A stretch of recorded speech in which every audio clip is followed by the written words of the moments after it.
Ambil wudhu di kolam, kan ada kolam, itu ada balong, ada kolam, saya itu ngambil wudhu. Nah, yang saya heran mang, hidung saya mencium bau darah. Kiriman sihir terus. Masih tuh.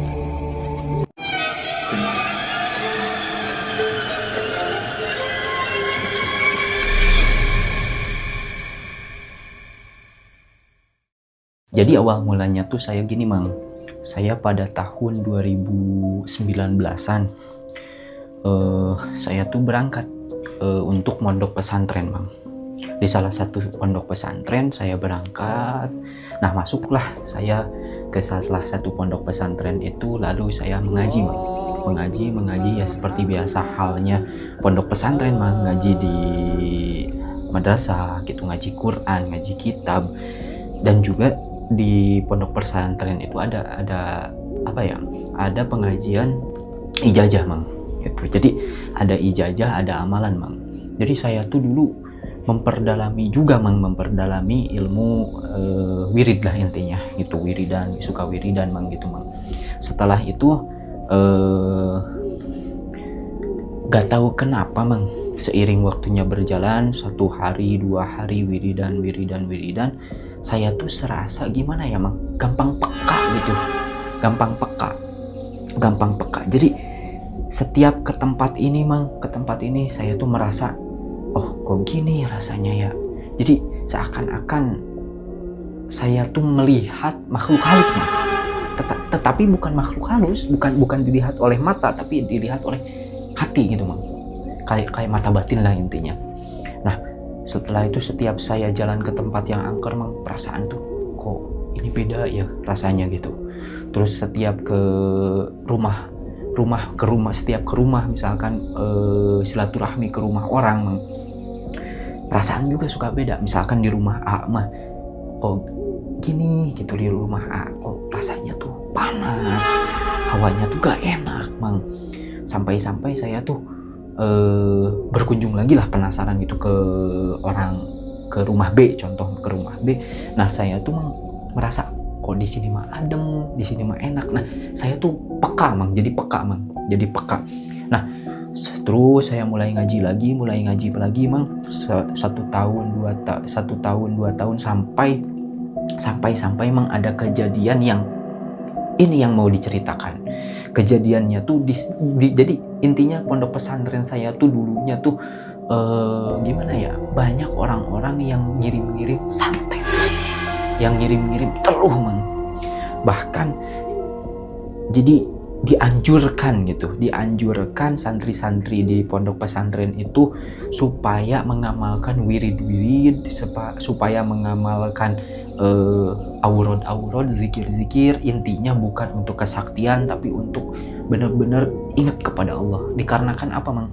Dikarenakan banyak sekali orang atau dukun-dukun yang menyerang ke pondok pesantren saya. Gak tahu kenapa mang, dari dulu itu gak tahu kenapa efeknya. Memang sih pondok pesantren saya tuh terkenalnya masya Allah lah, amal ma'ruf nahi munkarnya mang. Jadi ketika ada kemunkaran langsung dilabrak, ketika ada pemaksiatan langsung dinasehati gitu mang. Intinya jadi orang-orang tuh gak suka, mungkin ya gak suka, orang-orang setempat itu gak suka gitu ke pondok pesantren itu karena menegakkan amal ma'ruf nahi munkar lah gitu mang. Nah, efeknya itu karena di pesantren saya itu pedesaan, jadi benar-benar di kampung. Jadi hal-hal yang gaib itu masih ada mang, santet, teluh lah gitu. Sampai saya mondok di sana mang, kejadian lah.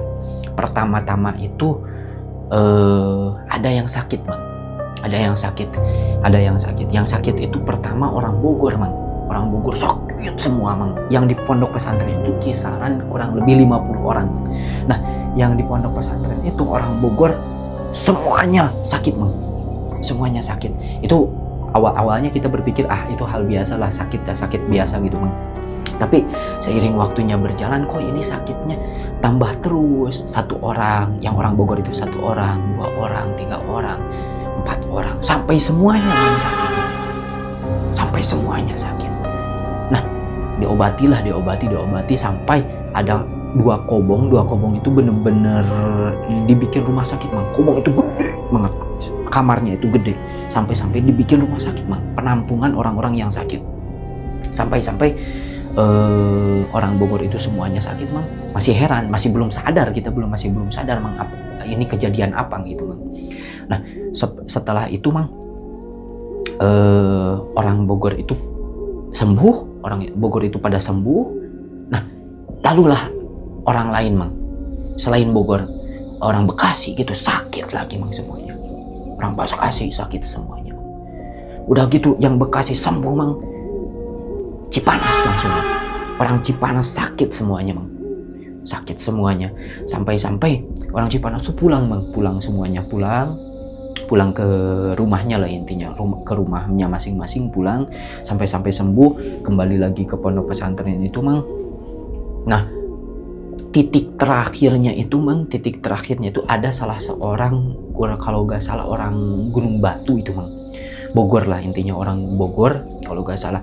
Dia itu tinggal di kobong yang mana itu kobong tuh sendiri mang, dia mang sendirian. Nah malam-malam ketika maghrib hujan deras sama angin mang. Bahkan di kobong itu mang kan ada kayak rumah gitu, bilik kayak rumah itu tuh tempat untuk penyimpanan suluh mang, kayu bakar. Nah si puting beliung tuh di atasnya mang, bingung sama hujan puting beliung muter terus mang. Sampai ada orang yang ada di sana, ada orang yang ada di sana mang, orang azan. Sampai alhamdulillah tuh puting beliung itu udah gak ada. Nah singkat cerita mang, orang yang di kobong itu yang sendirian itu mang sakit itu mang, dia sakit gak tahu, sakitnya juga mendadak itu mang, sakitnya mendadak. Pas gitu dijenguk lah oleh teman tetangga kobong, dijenguk. Kenapa kamu? Dia cuma bilang gitu, sakit, cuman bilang gitu mang. Ini wah udah bingung ini, bahkan ketua kobong pun bingung mang, ini harus gimana, ini ada apa ini, kok yang pertama itu sakit, yang Bogor habis semuanya mang sakit, terus ke Bekasi, ke Gunung Batu, terus yang Cipanas semuanya sakit mang, ini ada apa mang.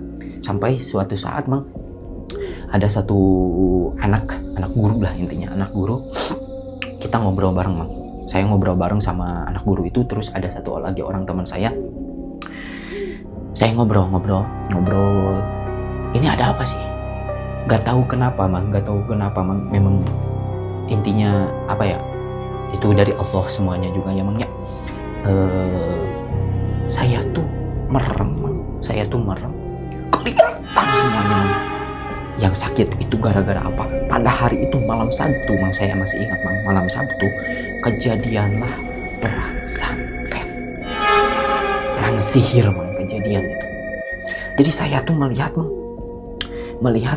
banyak sekali serangan gaib mang, serangan sihir mang ke pondok pesantren saya itu mang.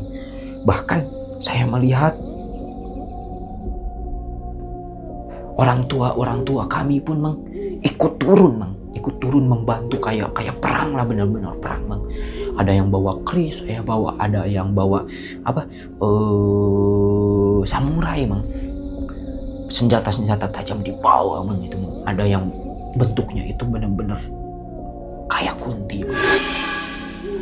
Terus ada yang kayak prajurit mang, ada yang kayak harimau mang. Jadi setengah badannya itu manusia, setengahnya lagi itu hewan mang. Nah saya tuh bingung sampai merinding saya mang, merinding kalau nyeritain ini mang. Sampai saya tuh berpikir mang, saya kan di sana baru mang, saya tuh berpikir ini saya harus gimana, saya bisa lihat tapi saya gak bisa membantu gitu mang. Saya lihat bingung mang, saya lihat kok gini, gimana ini, harus gimana ini.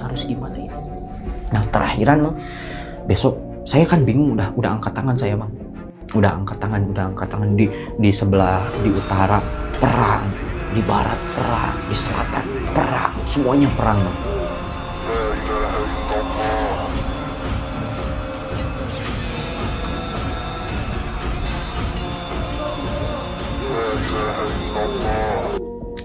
Semuanya perang. Itu perang sihir Bang, perang sihir. Dan pada itu Bang, pada besok harinya saya tuh bangun Bang. Saya tuh bangun, semua orang yang di pondok itu Bang sakit semuanya Bang. Sakit semuanya. Nah saya tuh bangun, pas besoknya bangun saya tuh ke WC Bang. Ke WC itu ada 4 itu Bang. WC itu ada 4. Saya tuh ke WC, ya biasa ambil wudhu, terus abis itu ambil wudhu di kolam, kan ada kolam, itu ada balong, ada kolam, saya tuh ngambil wudhu. Nah yang saya heran Bang, hidung saya mencium bau darah Bang. Gak tahu kenapa Bang.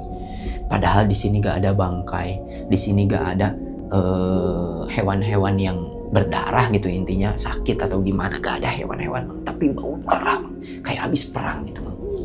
Saya tuh berpikir Bang, kok sampai dohir gini ya gitu. Ini bau darah, apakah ini sebab akibat yang semalam perang sihir itu Bang, perang santet itu Bang. Nah saya tuh sampai bingung Bang, ini gimana, sampai saya tuh memberanikan diri silaturahmi ke orang tua, ke yang bisa lah intinya, ke yang bisa.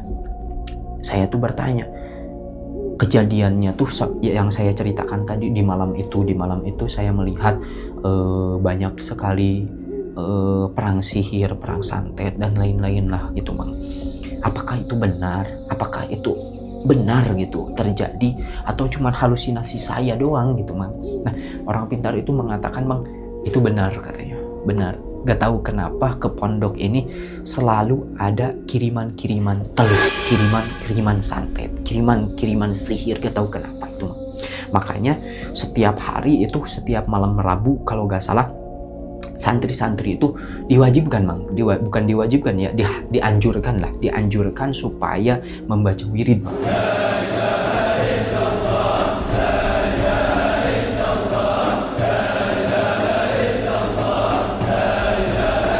Untuk membentengi diri, intinya benar-benar pasrah ke Allah lah, pasrah ke Gusti Allah gitu Bang. Setiap malam Rabu itu terus dawam sampai kejadiannya itu Bang, bener-bener terus pak kiriman sihir terus masih terjadi Bang.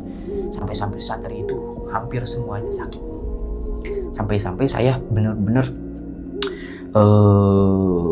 dipanggil salah seorang orang pintar, intinya orang pintar itu, saya diobatin sama orang pintar itu, bener-bener kayak diruqyah lah, soalnya saya juga kena Bang, bener-bener saya tuh sakit, gak karuan Bang, pikiran tuh gak karuan, terus gak enak badan lah, bener-bener gak enak badan Bang, gak tahu kenapa, tiba-tiba itu Bang. Nah sampai saya tuh Bang kayak diruqyah sama orang pintar itu Bang, habis diruqyah itu Bang, saya tuh dikasih lah amalan Bang, suruh baca ini katanya, untuk jaga-jaga, intinya untuk jaga-jaga. Kembalilah saya ke pondok lagi Bang, habis kembali ke pondok masih terjadi perang santet dan telur. Sampai Bang, sampai saya tidur Bang, lalu ada anak orang tua kami itu langsung manggil saya Bang, Bang, Ibrahim, ayo bangun, katanya. Ada apa? Ayo cepat, gitu kata bapak katanya. Saya berangkat Bang, berangkat. Nah orang tua kami itu bilang gini Bang, sampai lihat saya, innalillahi wa inna ilaihi raji'un. Ayo kesini katanya. Saya berangkat Bang, sampai nunduk, saya takut, nunduk saya Bang. Orang tua kami tuh ke kamar pribadinya, langsung ngambil air Bang, nih minum, mandiin katanya. Lah itu saya berangkat pulang lagi ke pondok Berangkat lagi ke pondok, lalu saya minum Mang. Saya mandiin Mang. Saya mandiin itu air yang sebotol itu, saya mandiin. Rasanya tuh Mang, ketika saya ngambil air pakai gayung, langsung digini Mang, kayak ditusuk-tusuk Mang kulit tuh, kayak ditusuk-tusuk Mang, sakit perih Mang. Saya bingung itu Mang, kenapa? Padahal itu air biasa Mang, gak dingin, gak hangat, biasa lah, normal gitu, air normal. Tapi itu kayak bener dingin Mang, kayak ditusuk kulit tuh Mang. Sampai saya tuh heran, ini kok gini, sakit, badan saya tuh sakit Mang, sakit, semuanya sakit Mang. Nah saya tuh pulang lagi lah, yang ngaji biasa lagi Mang, ngaji biasa. Sampai ditanya sama orang tua kami tuh Mang, gimana rasanya, katanya udah dimandiin. Kata saya tuh, rasanya sakit, kayak ditusuk-tusuk jarum gitu. Kata orang tua kami tuh, ya udah gak apa-apa, ntar juga biasa, katanya, biasa lagi. Nah saya ngaji lagi Mang, ngaji lagi. Gak tahu kenapa Mang, itu setiap hari Mang, perang santet, perang teluh Mang. Gak tahu kenapa Mang, efeknya gak tahu kenapa. Sampai hari ini juga masih terjadi itu Mang. Sampai hari ini pun. Bahkan guru-guru kami Mang diincer Mang. Gak tahu kenapa, saya pernah lihat sesuatu ketika di pondok itu. Ada orang yang berpakaian kayak ninja Mang. Berpakaian kayak ninja. Dia itu Mang, larinya tuh cepet Mang. Jadi ini kan posisinya tuh sawah semuanya Mang, sawah. Sekenceng-kencengnya lari Mang, kalau lewat sawah pasti kelihatan lah, gak mungkin cepat banget gitu, pasti kelihatan. Tapi ini gak tahu kenapa Mang, gak tahu kenapa dia tuh larinya tuh cepet, kayak The Flash Mang, kayak Sonic gitu, langsung Mang. Itu padahal lewat sawah Mang. Pertama saya lihat itu, semuanya kaget Mang. Semuanya kan persiapan Mang, pas zaman ninja itu persiapan, bener-bener perang lah, perang batin itu Mang, perang batin intinya. Semua tuh persiapan Mang. Ada yang bawa golok, ada yang bawa bambu runcing, ada yang bawa haur koneng Mang, ada yang bawa samurai dan lain-lain lah Mang, batangan dan lain-lain pokoknya. Nah semua orang itu kaget semuanya Mang, kok ada orang seperti ini gitu, cepet banget ini Mang, lewat sawah tuh cepet gitu Mang larinya tuh Mang. Terus yang kedua Mang, itu orang yang berpakaian ninja tuh Mang ngaclok Mang, jadi lompat ke satu rumah gitu Mang, ke rumah lagi gitu, tapi cepet gitu Mang, lompat gitu Mang.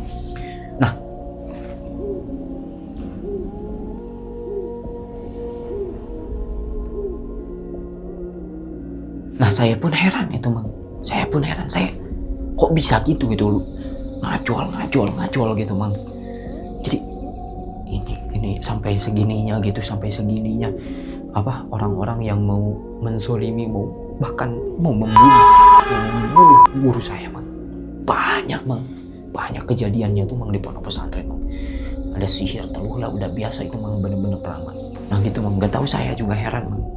Itu sampai kejadian seperti itu Mang, pengalaman saya itu Mang. Terus yang selanjutnya Mang, saya tuh yang sampai perang batin lah intinya, perang sihir itu Mang, waktu di pondok pesantren itu Mang. Kejadiannya pas malam-malam gitu Mang, lagi ngobrol biasa Mang, kita sama guru-guru tuh, lagi ngobrol biasa sampai tengah malam Mang, kisaran jam 1-an lah, jam 1 malam ngobrol. Tiba-tiba guru saya tuh sakit yang gini Mang, sakit perutnya, tiba-tiba sakit perih, katanya perih sakit. Nah di sanalah mulai Mang, guru saya kena. Saya lihat keluar Mang, ke kobong, ke teman-teman saya Mang, ininya udah bias Mang, udah putih Mang, kayak mau meninggal Mang. Gak tahu kenapa itu, ini kok ada lagi kejadian seperti ini gitu, kiriman santet gitu, kiriman teluh gitu Mang, sihir kok ada lagi gini. Sampai kita wirid bareng Mang, sampai di sana tuh Mang, di pintu itu ada apa coba, ada hantu yang berbentuk kayak congcolang yang aneh tuh, kecil Mang, bener-bener wah serem banget Mang. Saya merinding Mang, sumpah. Lihat di sana Mang, sepi. Terus ini kiriman, sampai semua yang di kobong itu Mang sakit Mang, sakit. semuanya pias mang, pias, ini satu putih gini, semuanya gini mang. Gak tahu kenapa itu, gak tahu kenapa. Nah kejadian itu, dan alhamdulillah jam 3 tuh mang, semuanya kan wiridan bareng tuh, wiridan bareng. Ya intinya minta pertolongan lah, pertolongan penjagaan kepada Allah Subhanahu wa taala. Alhamdulillah mang, jam 3 normal lagi semuanya mang. Normal lagi. Alhamdulillah gak terlalu parah lah, gak terlalu parah. Yang parah itu yang pertama mang. Yang pertama itu kejadiannya sampai bau darah. Itulah sebagian kisah saya pertarungan sihir, pertarungan santet yang berada di pondok pesantren bang. Intinya maupun intinya apapun bahasanya, mau santet, mau sihir, mau teluh, mau guna-guna, mau apapun, intinya kita gak boleh takut bang, gak boleh takut. Kita tetap berzikir, ingat kepada Allah Subhanahu wa taala dan berpasrah diri kepada Allah Subhanahu wa taala. Sejago-jagonya juga sihir, sejago-jagonya orang, tetap kalah sama Allah Subhanahu wa taala. Allah itu ya Qawi, Allah itu maha kuat mang. Maka dari itu saya semuanya santri-santri juga berpasrah kepada Allah Subhanahu wa taala, intinya sampai alhamdulillah dikasih kemenangan oleh Allah Subhanahu wa taala. Begitu. Sampai alhamdulillah ya intinya gak separah yang dulu lah mang. Sekarang tuh gak separah yang dulu, alhamdulillah agak mendingan, gak terlalu parah gitu seperti yang dulu bahkan yang dulu kan kuntilanak langsung datang, kuntilanak tuh langsung datang. Kalau yang sekarang gak sampai segitunya gitu, gak sampai segitunya, alhamdulillah. Nah intinya jangan takut sama orang yang mau menzolimi kita, jangan takut sama sihir, jangan takut sama teluh, jangan takut sama santet mang. Karena semuanya juga lemah di mata Allah Subhanahu wa taala mang. Wa makaru wa makarullah wallahu khairul makirin mang. Allah tuh panghebat-hebatna nu ngajieun makar gitu mang. Jadi intinya kalau kita pasrah kepada Allah, maka Allah bakal menolong kita mang. Walaupun orang-orang itu memang kuat mang, didukung oleh uang, didukung oleh kekuatan sihir, santet, bahkan bersekongkol dengan golongan jin gitu. Walaupun sekuat apapun tetap kita berpasrah kepada Allah, maka kita pasti akan menang gitu. Intinya hikmahnya dari kejadian ini, pengalaman saya ini mang, intinya tetaplah bertakwa kepada Allah Subhanahu wa taala, berserah diri kepada Allah Subhanahu wa taala dan berpasrah diri kepada Allah Subhanahu wa taala untuk menggapai kemenangan begitu. Segitulah kisah perang santet, perang teluh yang pernah saya alami gitu.